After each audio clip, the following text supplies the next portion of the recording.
It's time for Bourbon with Friends, the bourbon podcast that never takes itself too seriously. Pull up a chair, grab a glass, and remember, a bourbon with friends can change the world. Here we go.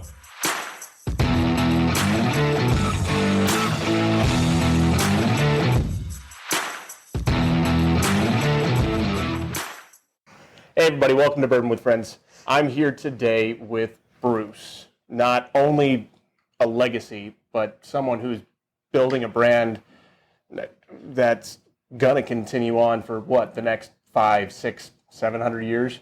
I hope so. Based off of what I'm seeing here and the amazing generosity of what you guys have done for us, not just Bourbon with Friends, but other people in the community and your community itself, it's absolutely amazing. And I really do appreciate it.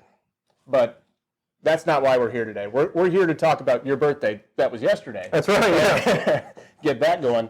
But also the Wild Turkey 101 8-year, which has not been out in the U.S. for 20 years. Is that right? Yeah, Lord, almost 30 now. I think it was mid to late 90s. Okay. When we stopped that. Yeah, good birthday present here with the 8-year-old launch, I guess. Yeah. Right.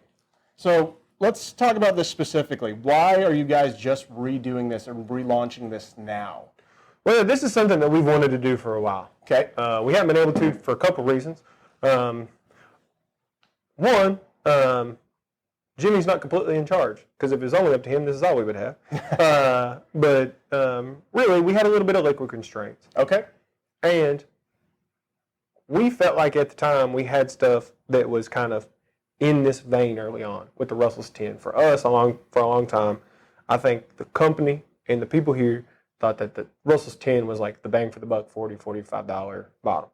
Well, that's gone up in price, and it didn't make sense to us that we didn't have the OG 101. Right. Especially if we've got liquid. And we have liquid now for the first time, and enough that this is going to be a permanent edition. It's going to sit right alongside, the normal 101. I think another huge part of it was that 70th. So this is something that I try to preach to our fans, our consumers, folks like you that are in the whiskey community.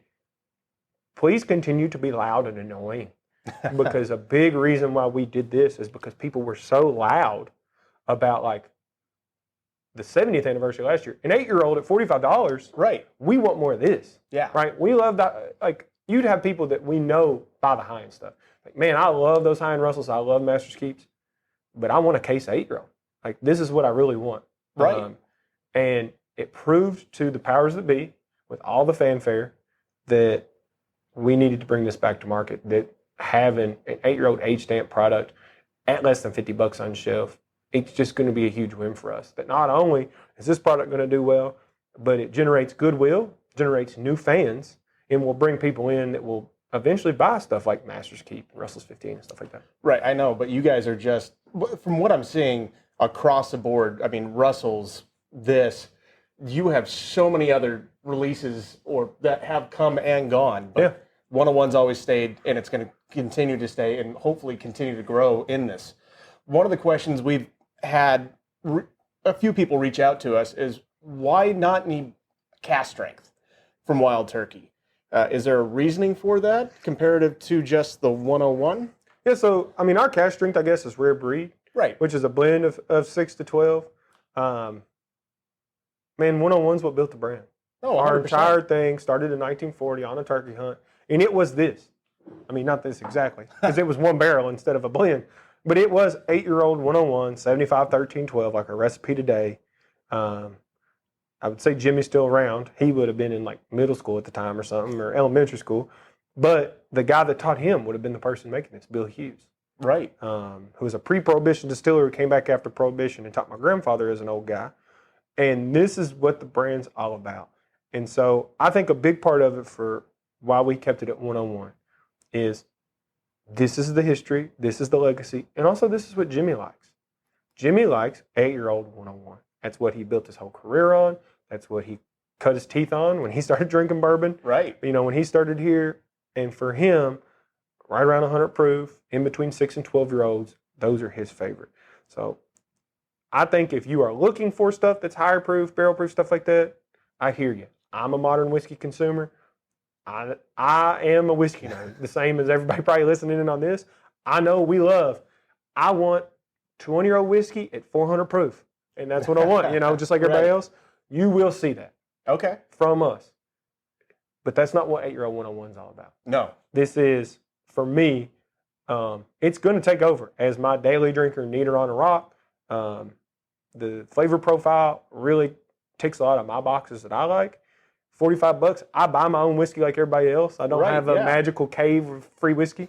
And so, man, this 8-year-old to me is going to be my neat or on the rock daily drinker. I still got 101 at the house, and I'm still going to drink pours of it, and that's what I'm going to make my cocktails with. But this to me will be my new daily pour. Well, I mean, this is the first time. I was just nosing it a minute ago, and right off the bat, this is coming off a lot more floral than I expected it to, just based off of everything that you guys have had. So, I mean, the uncut, unfiltered for you guys, or unaged statement, I should state, has a little bit of that peanut texture that you would want to get out of that 101, which is absolutely amazing. This is coming off a lot lighter. Yeah, so the thing that I want people to know is this is not 101 ratcheted up. This is not the same flavor profile at all, really.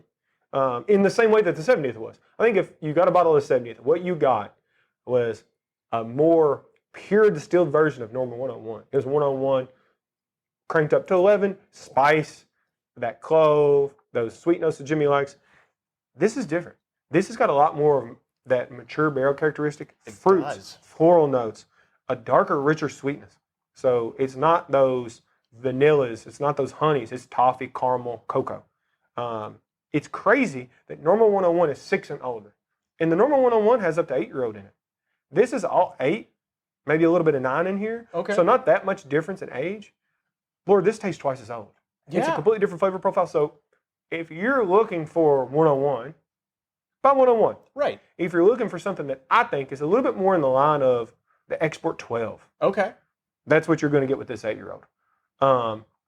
And I think a huge part of that is the way these products kind of evolved over time. 95% of our products are made for an American consumer. Right. This is our big market. And then we export that to other people that want it.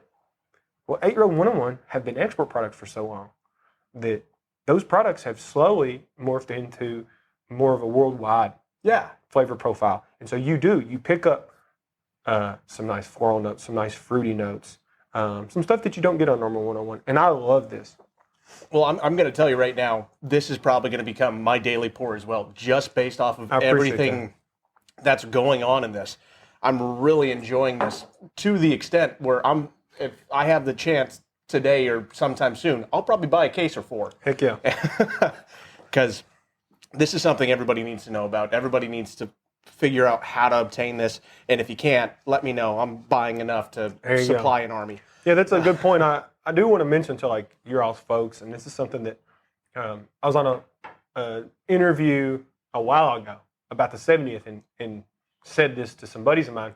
It's like, hey, this is not 13 or 15. This is not come out once and you'll never be able to get that exact one again. Right. This is not a limited edition.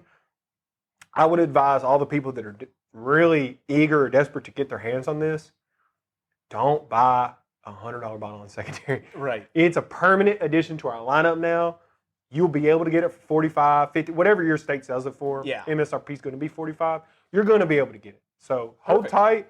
I don't want to see it happen to my buddies, and this happens to me sometimes with other distilleries liquid. I'll get so hyped up to buy it. Yeah. I'll buy it for more than the shelf price. Right. And then 2 weeks later, I'll see it at my local liquor store. This is going to be available. Okay. Now, it's not going to be the same batch size as something like 101. Okay. We're trying to be smart about it. So we're starting off small, right? Where you're talking tens of thousands of cases, not hundreds of thousands of cases. Right. But this should be, unless you are living in a place like we're at now in Tyrone, in the middle of nowhere. Yeah. You'll be able to find a bottle at 45. You should at some point this year or next. And that's what this product's all about. And we're getting back to, I think, the best parts of Wild Turkey, which are high quality, age stated, above 100 proof whiskeys. Okay. But it doesn't matter if you are the king of a country or a normal blue collar worker. Right. You're going to be able to afford this bottle. It's going to be regularly available. This is for everybody. This is not just for, I lined up here in the parking lot and camped overnight, the visitor center type stuff, you know. Well, like I said, no matter where you're at, and this could be anywhere around the world, I know you guys are going to start out locally, build your way out, and that's how most distilleries always do it. But I can tell you right now, this will be on my shelf at my house and at my place of work, no matter where I go. I appreciate that. So this is absolutely phenomenal. I got 2 questions for you. So one, we always ask something very odd and specific in our podcast. It's a squirrel question to throw you off completely. Anything about whiskey. So we have no idea where it fucking came from. Well, we were originally talking about one of the hosts. She had a squirrel that came into her house and knocked over all of her whiskey bottles at one time. Oh, God. That's a lie completely. Again, we have no idea where this story came from, but it's an fun excuse to change up the monotony of just being nerdy. If a squirrel was to work at this distillery, what would it do? And would Jimmy be okay with it? A squirrel. It's funny you say that because there's a camp here that we do every year where all the campers, it's like a group of industry folks that come here and hang out, and they call themselves squirrels. So shouts out to the squirrels that run amok. If a squirrel worked here, Lord, this would be a good place for a squirrel to work. He could get drunk off of our byproduct, and that's what I do. There's a little bit of trace amounts of alcohol, and if you're a squirrel, it might do you. And that byproduct, it's sweet, high in protein. It's like corn soups, like thick like oatmeal. Some of that, I think a squirrel would be hanging out in our dry house. That's where he would work. Oh, any stuff that the farmer didn't want to pick up for his cattle, the squirrel could eat. There you go. He's up high, he'd be chilling. Would Jimmy care? A squirrel would be able to get away with whatever he wanted because Jimmy's 90. He can't climb stairs very well. Yeah. And so that's fair. That's like me and Dad make the joke. I can do whatever I want. I just have to walk fast away from Jimmy. And I hide my little squirrel hole up in packaging at the R&D lab. So that squirrel, I guess, could hide somewhere and get away. Would Jimmy like it? Well, we've got animals on site. We got distillery cats. Yeah, that's fair. They might not like the squirrel. And they're pretty good at their job, so I don't know if he'd last too long. But he wouldn't be the first animal. That's fair enough. All right, awesome. The last question we always ask everybody that comes on is, what's your favorite whiskey or spirit memory that you've ever had? Drinking Wild Turkey or with your grandfather, or your dad, or a friend? What's something that specifically comes to mind directly for you? I remember when I was a young person, and I can't tell you the exact age because they'd kill me. But I remember when me and my brother were young people. Okay. Obviously old enough to drink legally. Yeah. So I'm not telling you. And Dad, for the first time, was getting to work on something with my grandfather. Okay. And by work on, I mean, I think Jimmy was just letting him try it and tell him what he thought, and then Jimmy was ignoring him. But Dad was proud. And he doesn't talk a lot at home. And me and my brother had probably never heard him speak hardly at all to either of us. Okay. And he's, boys, I want to show y'all something. He took us into the old warehouse here, Warehouse A, and he talked for 15, 20 minutes about this whiskey he was working on and how important it was, and talked to us about what he did for a living. And we kind of knew. We liked hanging out here because we had free access to the employee brink room with vending machines. Right, and we could, it's like hundreds of acres. We could run around and get in trouble, hunt for snakes, or try to get into stuff we're not supposed to be. And after that talk, he let us try a little bit of whiskey. And me and my brother both knew this is like a peek behind the curtain of who Dad is. I'd never seen him be that serious about something before that wasn't us getting in trouble or my mom, Right. And we knew something special was going on. Dad always does make the joke. I knew I'd gone wrong as a parent because I loved it. And my brother spit it out. Okay. And that's why I'm in the industry and he's not. But that whiskey memory, it was the first time that I realized that, not necessarily that like Dad and Jimmy were special in what they did, but that what they did was special to Dad. And I'd never had a connection with him like that about anything. And that's really special to me, yeah.